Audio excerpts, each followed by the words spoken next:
makers, welcome to Share Stitchery. I'm Catherine Harris. And to kick off our 12 days of Christmas here in December, I thought that I would start with a Christmas tree skirt. So I have a number of Christmas trees. I get a little crazy around the Christmas holidays here. And the tree that's in my kitchen didn't have a tree skirt for a number of years here. So I thought it was due time to do that up.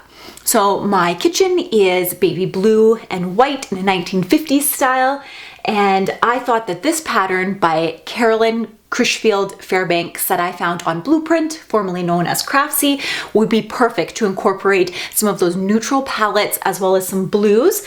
Obviously I gotta have some pinks in there and some of the gold coppery tones. So this is the tree skirt.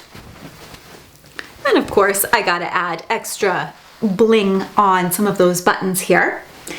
And it took me about 7.5 hours to make the tree skirt. So the cutting and the piecing of the fabric together took about 6 hours, and then it was another 1.5 hours to do all of the quilting, adding on the buttons, and doing up the tassels. So let's get to it.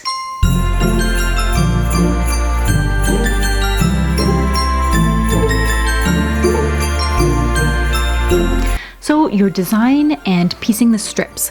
So with this pattern, you have the opportunity to create a striped pattern like I did. You can do a scrappy design, or you can do it in a lot of different colors. It calls for a jelly roll. I decided to make my own jelly roll out of some fabric that I have, and because I wanted it to be very similar to the color palette in my kitchen. And so I'm just laying out the strips in groups of 3, exactly how I decided to design my pattern. And I'm going through, and this will make it easier when you piece it. So it is my suggestion to go through and just lay everything out exactly how you'd like to have it. And then once that is all done, we're going to stitch them together. So you're going to work in groups of 3. And so you're going to take the middle one and you're going to flip it up on top of the top one, and then you're going to stitch that. So now that that is stitched, we're going to flip it back down, maintaining the middle one. And then you're going to take that middle one and you're going to flip it onto the bottom one. Now, if you continue to maintain in this way of piecing them together, you're always going to have your seams going in the right direction, because you want to have one going one way and one going the other way, just when you're stitching it so that it lies a little bit more flat. So you're going to want to run through that for all pieces in the strip set, starting at the top or the bottom, going in groups of 3. So here it is one more time, and I'm just opening that up for you. And then we're going to take the middle piece, and once again, ensuring that it is on top of the other piece to ensure that we have one seam going towards the right and one seam going towards the left as we're stitching. Similar to when you stay stitch in a neckline where you start and go into the center. You don't want to go all the way around. Same idea. So we're going to continue for all of the 3 strip sets that we have, going until you have no more strip sets available. And so I'm just going to continue to show you as I go up all of the fabric here. And that one is all done. So the next thing that you're going to want to do is you're going to want to press them. And so I am pressing all of mine going up. Now, I realized after the fact that I had to go in and repress some of them, because we do have A and B pieces in that are flipped. So just be aware of that when you do some of that pressing. So the next thing we're going to do is we're going to treat these strip sets just as we did the other ones, where you have 1 in the middle and 2 on the top or bottom, and always maintaining that middle piece on the top of your fabric when you go to stitch. And then we're going to stitch that, and we're going to press those seams as well. Now we're on to cutting the tree skirt pieces. So with this, I'm just going to trim off the raw edge right here, and then I'm going to get out the pattern piece, which is an isosceles triangle. And notice that you have side A, and then when you flip it over, you'll have side B. And so you want to make sure that side A is pressed all the seams in one direction and side B is pressed in the opposite direction so that your seams will match up together and interlock. So I'm just using my rotary cutter to cut off the edge. I really need to change the blade on that one.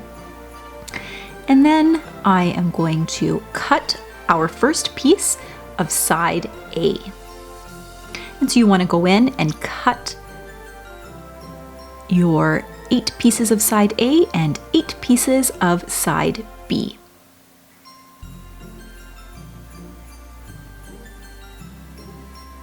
And you're just going to do that. You're going to have a decent amount of leftover scraps, and maybe I can put my head together and think of a neat project we can do that can match some of the tree skirt fabric, perhaps some ornaments. Next, we're going to use some 505 adhesive spray, and we are going to spray the back of piece side A. And you're going to put that down on your batting. Ensure that your batting is large enough to fit the entire circle that we are going to be doing. And just press to make sure that there is no wrinkles. And then we're going to get piece side B, and we're going to lay it. So see how it comes and it goes down to a point. So you got A on the left hand side and B on the right hand side. And we're going to put them right sides together, and we're going to match up at those seams, making sure that you interlock the seams. That's why it's very important that you have your seams pressed in the right direction. So if all the A pieces are going up, all the B pieces need to be going down. And I am pinning at every seam. That way they all join up perfectly, because it's nothing worse than having a striped quilt in your tree skirt and the pieces don't match up on the stripes. It will be incredibly noticeable. So pop your walking foot on, and we are going to stitch at 1/4 inch seam allowance, same as any other quilt that you have done. And when you get to the end, we're going to grab our 505 spray, and then we're going to put that down. So this is a quilt as you go method. We are actually quilting some of the pieces onto the quilt batting. Now you'll notice we don't have a backing on yet. That will come later in a step that will save us an incredible amount of time. So now attaching side B to another side A, and you do it exactly the same way as you did before. Now we need to cut out our batting. And so we are just going to follow along the edges, going all around our entire tree skirt and making sure we cut out the piece in the middle. So before we do anything else, we have to add our ties to the front of the tree skirt. So I am adding in these ties with some grosgrain ribbon, and I'm attaching it to every other strip in the middle of that strip. That way it saves me from having to do any math going down if I'm putting them in some wonky spaces. Now onto the backing. And with that, you're going to lay your backing out, making sure that it is wide enough for your tree skirt, and make sure it's a single layer. You're going to put right sides together. So that means the batting of the quilt is facing up and your stripped fabric is facing the right side of your batting. Now we are going to pin this down. Now you're going to start pinning on one of the open edges on the back of the tree skirt. And I'm putting double pins here to mark where I'm starting and where I am stopping for my sewing. I want an opening large enough to be able to pull or birth our tree skirt after we've stitched it all together. So just be very careful in this small area with all these little points. Get it all nice and pinned. Now the reason we're doing it this way is because it will be a lot easier than binding along all of those points. You see those points inside there? You ever tried binding that? Like you could. You would be an expert at binding by the time you are done, but oh goodness. So after you've stitched it all together and you've trimmed off the batting, you're going to go in and you need to clip on every one of those corners, as well as any of the points in the stars that go in, because you need to create that ease so it doesn't pucker when you turn it out. So I'm just going in here and I'm going all the way to the far edge and I'm grabbing that corner and pulling it through. And then I'm going through and just poking my finger through every little point in the star that there is. And so you're going to just keep doing that until it is as you desire. There we go. It is starting to look like a tree skirt now. And bonus, no binding, because that would be a lot of turning and hand stitching. Next comes the fun part, the quilting.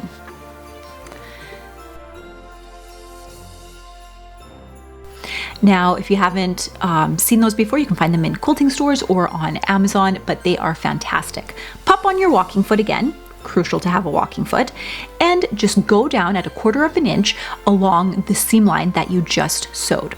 Now, to get the corners perfect, you want to go in when you're doing this only up until 1/4 of an inch from the edge. So I actually pulled out my seam gauge when I'm doing this, and I measure very precisely from my needle 1/4 of an inch from the edge, because that's how far away we are from our seam, because you want everything to line up absolutely perfectly, because you're going to stitch around the outside of this as well with your quilting.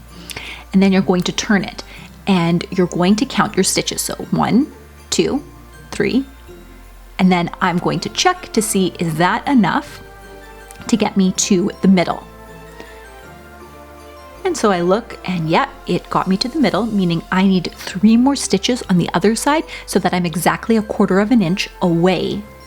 And so depending on what your stitch length is set at, it might be more or less than those 3 stitches, but just make sure you do that. And then you know for every other corner, I just need to do 6 stitches across, and then I turn it and I'm exactly at 1/4 of an inch going up on the other side, following the seam as we go.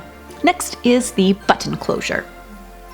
So we already put on the loops, so now all we need to do is add on the buttons. And of course, I decided to go with some gold, sparkly, clear crystal buttons that really added an element of glam. My Christmas tree has a lot of actual jewelry that I put on for decorations that I turned into some ornaments, and it's incredibly girly, so I just had to add these buttons to it.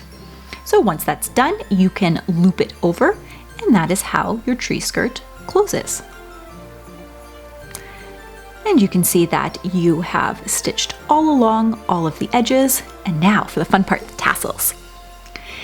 And this is a really fun way to make tassels. So the first thing you're going to want to do is take your embroidery floss, and you're going to pull it till it comes to the first stop, and then clip it right there. Put that aside. Your second strand that you're going to pull out, you're going to do that 2 times. So the first one that pops out, and the second one. And you can really feel it when you're pulling out that embroidery floss. So next, you're going to get the large spool of the embroidery floss and your small piece of thread.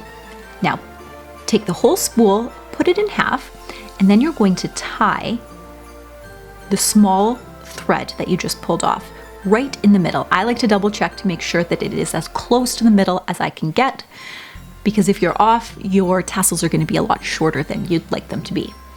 So then you're going to do a double or triple knot just to secure all of that thread in place. I decided to do just a double knot. And now you can pull off those little paper ends because everything is secured. Now comes the part where we're going to wind the tassels. So you're going to take the longer string, and you're going to have a tail that's just slightly longer than what the end of your tassels are. Lie that over your hand, and then take the other working end of your thread and just wrap it around. I can't even remember how many times I wrapped this around, but until it looked good enough for a tassel. And then you're going to take that bottom piece, and you're going to take the top piece, and you're going to tie a knot. Now, the way that we tie this knot actually pulls the knot up inside underneath those threads. So you can see how we've got the top and the bottom, and just pull a little bit more on the bottom side and making sure you're tying it on the bottom, not the top, and it actually tucks right under. And then you're going to want to do it another time just for security's sake. And now we can clip the ends. So you're going to want to open up all those ends, so just go into the loops and clip those threads. Now they're all uneven and jaggedy, so we're going to give it a bit of a haircut. So just take your fingers, press them through, pretend you're a hairdresser, and give that a little trim. Now, because we're pressing it out like that, I like to press it again the opposite way, because I often find that when we do it the opposite way, you'll find other bits and bobs that aren't exactly in place. And so you trim that, and then now you've got a nice, even tassel that you can attach to your tree skirt. And much cheaper than buying a tassel at a store. So now we're going to attach the tassel to our tree skirt. So just trim the edges there. And you're going to take one end of the embroidery floss and pull it through your darning needle. And then you're going to poke it through the point in the tree skirt and then out through the back side. Do not pull it through the front side. And then you're going to tie it on. Now, being careful to leave enough room so that it lays flat. If you tie it too tight, it's going to bunch up and actually not sit as flat as you would like it to sit. So tie it 2 or 3 times there for security's sake, and then do not trim those edges yet.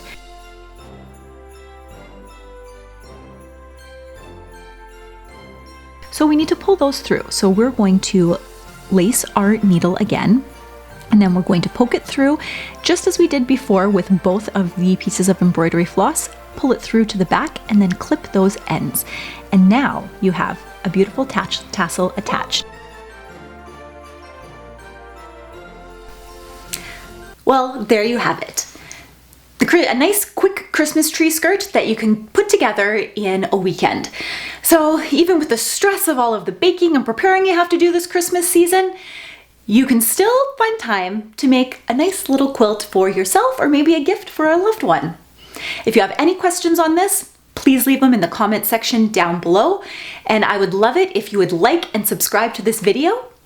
And until next time, guys, let's get our Sew-Spiration on.